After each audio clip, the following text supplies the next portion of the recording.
Otep à tous, bien-aimés frères et sœurs. Je m'en doutais bien. Le contraire m'aurait étonné que la CEDEAO ne vole pas au secours de son maître. Vous savez, quand il y avait les champs là, lorsque on attaquait un maître, ce sont les esclaves qui venaient combattre pour sauver le maître. Et c'est ce qui est en train de se passer entre la CEDEAO et la France. La CEDEAO et l'OTAN. La CEDEAO et l'Union européenne.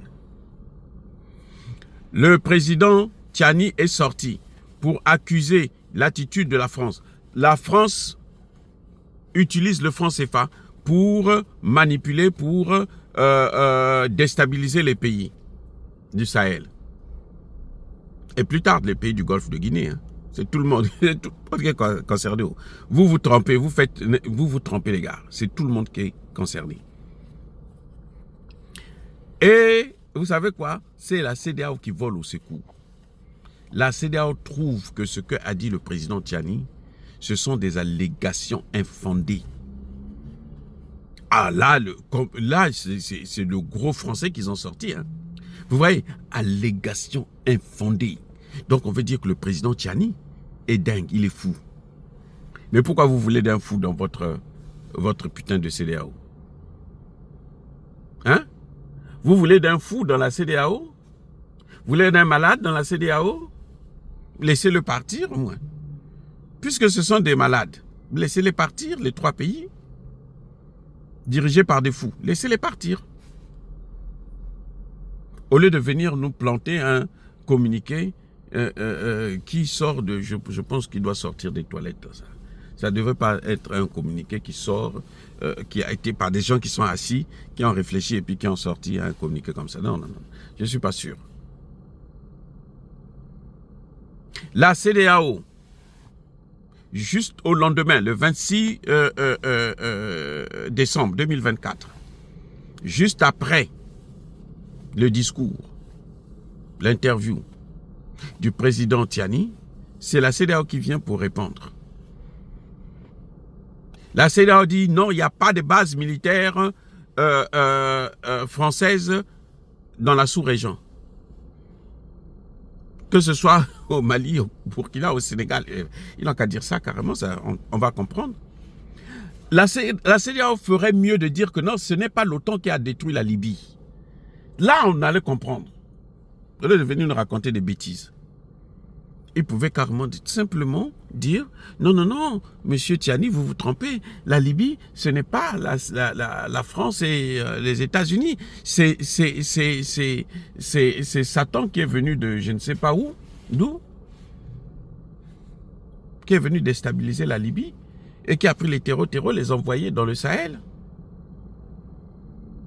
Mais cette CEDEAO, c'est-à-dire que plus le temps passe, plus ils s'enfoncent à vouloir garder cette putain d'instrument occidental, et plus ils deviennent bêtes, ils deviennent tous fous. C'est des malades qui gouvernent la CEDEAO. Ils sont malades. C'est même pas quelque chose que nous pouvons dire. C'est-à-dire que nous n'avons rien à expliquer. Mais ils n'ont qu'à dire aussi que ce n'est pas la France qui fabrique le CFA. Ils n'ont qu'à nous dire que, en fait, le CFA que les terreaux utilisent, ça vient de la BCAO du Sénégal ou de la Côte d'Ivoire. Ils n'ont qu'à nous dire ça. On va mieux comprendre. Parce que nous faire croire que la France ne soutient pas le terreau, la France ne finance pas le terreau, mais le CFA, là, ils trouvent ça où? Ok. Les armes, là, ils achètent ça en Turquie ou en Ukraine. Mais pourquoi la CEDEAO ne nous a pas dit que non, quand l'Ukraine avait déclaré que elle soutenait elle avait aidé les terreaux au Mali, pourquoi la CEDEAO n'est pas sortie pour dire non? Ah, l'Ukraine n'est pas généreuse, c'est la France qui est généreuse. La France est généreuse envers qui? Oh, envers les chefs d'État de la CEDEAO. Oui, ça c'est vrai.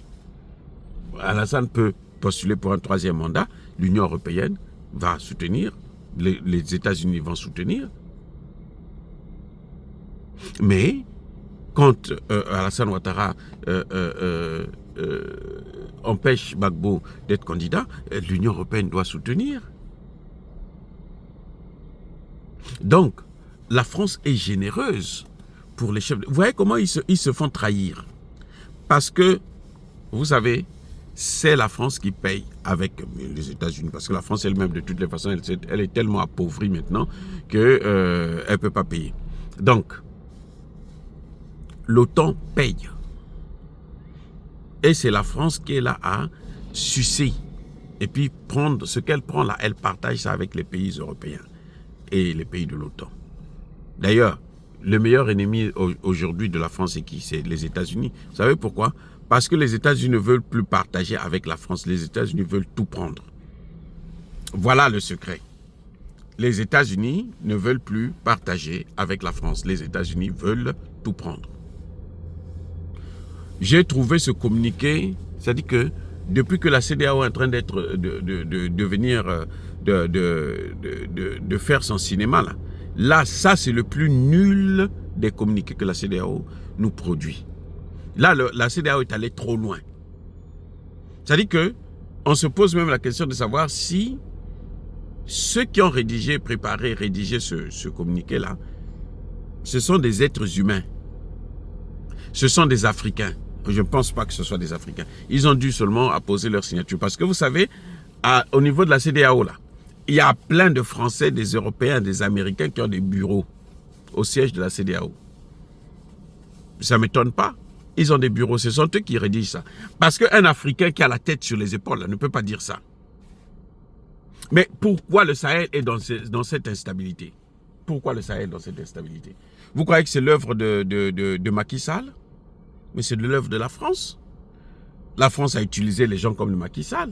La France a utilisé les Ouattara. Mais ce n'est pas Ouattara qui est à l'origine de ça. Ce n'est pas Ouattara qui a détruit la Libye.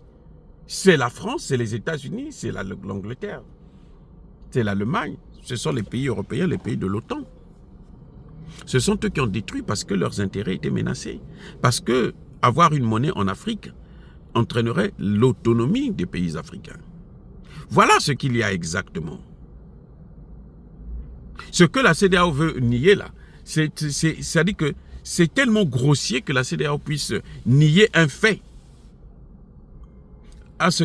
Mais il y a une chose que la CEDEAO oublie, c'est que Tiani là, avant d'être président, il était dans ce domaine-là. Il était dans le renseignement. Il y a des choses, vous n'avez pas entendu, il vous a bien dit, des endroits là, il dit, pendant des mois nous avons marché là. Il connaît bien la sous-région. Et quand il parle avec précision. Quel est le gars, l'homme de la CEDEAO, parmi ceux qui ont rédigé ces articles-là, qui a déjà fait le tour de cette zone? Qui? Dites-moi, quel est son nom? Donnez-moi son nom. Et puis on va discuter à propos. Non, il y a un problème avec la CEDEAO. Il y a un grand problème avec la CEDEAO. Et ça justifie la disparition de la CEDEAO. Ça justifie le fait que mais l'AES ne peut pas revenir avec des gens comme ça, qui nient les faits. Leur frère est en train de souffrir.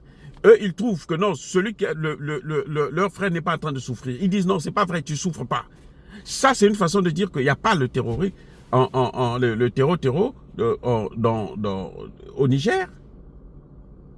Mais franchement, la CEDEAO est en train de nier l'existence du terreau au Niger. Avec ce que vous êtes en train de voir là. Parce que qui est en train de déstabiliser le Niger? Mais ils n'ont qu'à dire carrément que non, le terreau, ça n'existe pas. Dans le Sahel, il n'y a pas de terreau. Ce qui existe, ce sont les poutistes. Parce que Ouattara n'est pas un poutiste. Non, c'est trop exagéré, hein, c'est trop grossier pour qu'on puisse ne pas remarquer un tel commentaire, un tel communiqué de merde.